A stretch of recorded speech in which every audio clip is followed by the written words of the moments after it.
Senhor presidente, senhora vereadora, senhores vereadores, funcionários desta casa, a imprensa em geral, munícipes que nos acompanham pelas diversas mídias ou aqui na nossa galeria, o meu boa tarde. E eu começo falando hoje, na mesma linha do vereador Bussola, enaltecendo as participações no esporte de Bauru, principalmente nesse último final de semana, e reconhecendo no resultado do Bauru Basquete uma importante vitória, apesar de ter chegado em segundo lugar nesse campeonato mundial, mas o melhor resultado do basquete bauruense em toda a sua história tem que ser muito comemorado.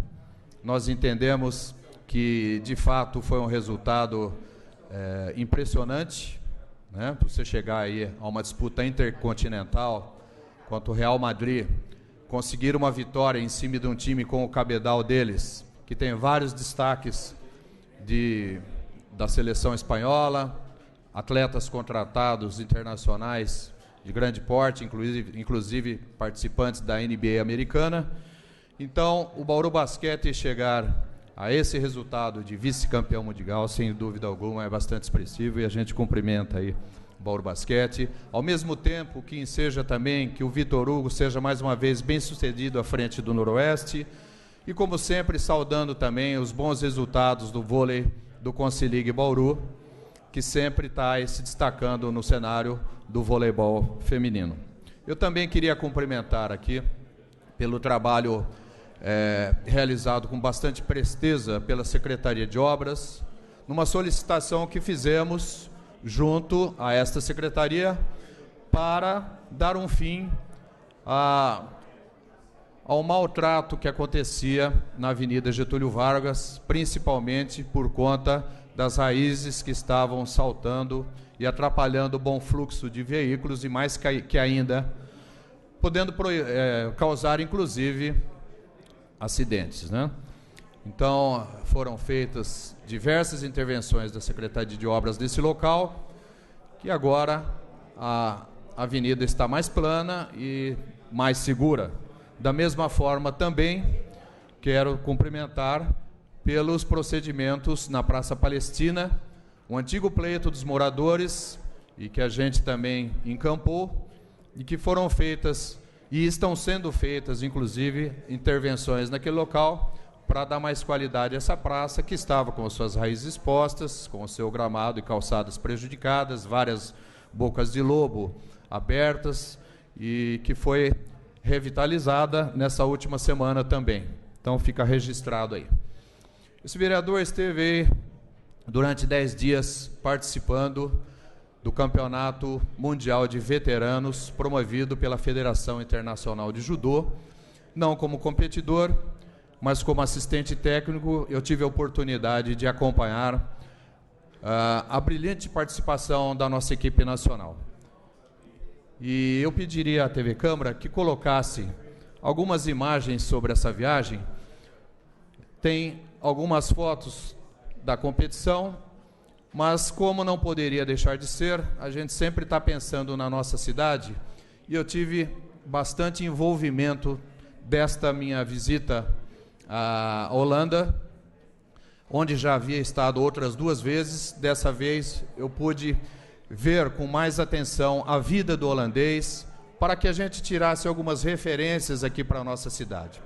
Evidentemente, é muito difícil comparar o nosso país a um país de primeiro mundo em diversos quesitos, até porque eles têm 1000 anos a mais que nós. Existe a milenaridade, as tradições culturais e toda a forma de vida construída ao longo de muitos anos. Mas observem que maravilha de cidades, como são as cidades do interior da Holanda, como são bem cuidadas, e a gente sabe que eles sofrem durante muitos anos um inverno rigoroso, e ela é totalmente reconstruída para os meses onde se tem um clima mais ameno.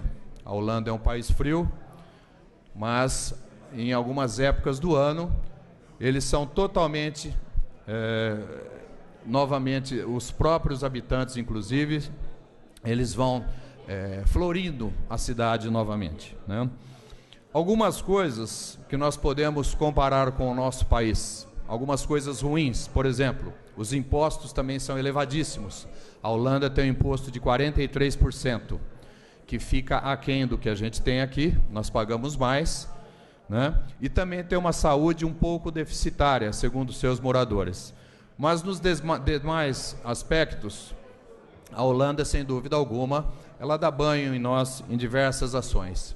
A educação, como nós vimos em algumas imagens aí, ela é totalmente diferenciada, proporcionando, inclusive, ao próprio aluno, várias das suas escolhas no setor da educação. O aluno, desde a mais tenra idade, já começa a escolher as disciplinas que ele tem mais afinidades, e nessa escolha, ele, inclusive, toma as decisões para o seu futuro. E muitas outras disciplinas, como, por exemplo, música, é obrigatório. As artes, a cultura. Vocês viram aí nas imagens um quadro de Picasso que eu tive a oportunidade de dar próximo. Eu, como designer, sempre tive esse desejo de conhecer Pablo Picasso e as obras de Pablo Picasso, de Modigliani, de Van Gogh. E desta feita eu tive essa oportunidade também. Então, isso traz para nós referências importantes, porque, como disse, embora seja um país com muitos anos a mais que nós, é o que a gente tem que ter como referência. Nós precisamos espelhar nas pessoas e nos países que estejam fazendo a coisa de forma correta. Essa oportunidade que eu tive, nós precisamos focar como um objetivo para que o nosso país chegue nesse patamar.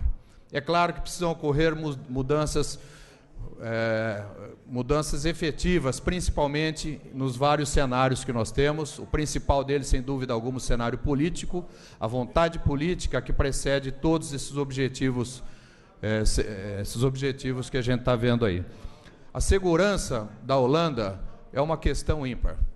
A criminalidade é baixa, e como a gente pôde observar numa das escolas lá que está cheia de bicicleta, é porque todos os alunos, mesmo os pequenos, eles vão de bicicleta nas escolas. E não é porque não quer que o pai leve ou nada disso. A própria escola recomenda e direciona, inclusive no sentido de que as crianças tenham essa independência de ir sozinho. Eu vi num parque lá perto de uma escola, as crianças brincando, não tinha um adulto sequer tomando conta das crianças. Elas tinham total liberdade para fazer as suas brincadeiras, a maioria inclusive jogando futebol, né, sem sequer a intervenção de um adulto. Os adultos ficavam bem distantes, dentro da escola, num outro espaço, e só se aproximavam na hora de levar essas crianças novamente para o interior. A organização da cidade, como vocês viram, ela é totalmente limpa. As pessoas cuidam da cidade, cuidam com muito zelo. O lixo, as próprias pessoas reciclam o lixo. E os caminhões que passam 3 vezes por semana, eles já passam esse lixo separado antecipadamente pelo próprio morador. E se tiver algum lixo inadequado, o morador é multado. É feita, inclusive, uma identificação do morador que, por exemplo, junto ao plástico, colocou um outro tipo de resíduo inadequado, como metal ou vidro, etc. Então, cada caminhão, durante a semana, passa para recolher um tipo de material, e a população já tem essa conscientização, essa responsabilidade em relação a esse cuidado. E o lixo lá é utilizado como fonte de energia em usinas, ele é queimado. Não é o processo ideal, como a gente já discutiu aqui em audiência pública, que promovi, mas ainda é melhor do que nós temos aterros sanitários a céu aberto, como é cultural aqui no Brasil, e a gente espera que isso mude também. A distribuição de renda é outra coisa importante, uma coisa que nós pudemos observar de perto. Estive na casa de um amigo, inclusive antiga moradora aqui de Bauru, Ela é uma empresária bem-sucedida, mora numa casa boa, as casas são padronizadas, a grande maioria delas são setorizadas, existem residências, por exemplo, para pessoas de mais idade, e nessa onde ela reside, ao lado dela mora um pedreiro. Então não é menosprezo absolutamente à classe, muito pelo contrário, é mostrar que lá eles são reconhecidos, são valorizados, podendo inclusive morar numa residência de mesmo gabarito. Senhor presidente, apenas para finalizar, eu trago essas comparações, como eu disse aqui, guardando devidamente todo o cuidado de não fazermos comparações injustas, mas para que a gente entenda que o Brasil precisa mudar, precisa convergir para essa linha de se tornar um país de primeiro mundo, porque a nossa academia, a nossa economia tem cabedal para isso. Muito obrigado.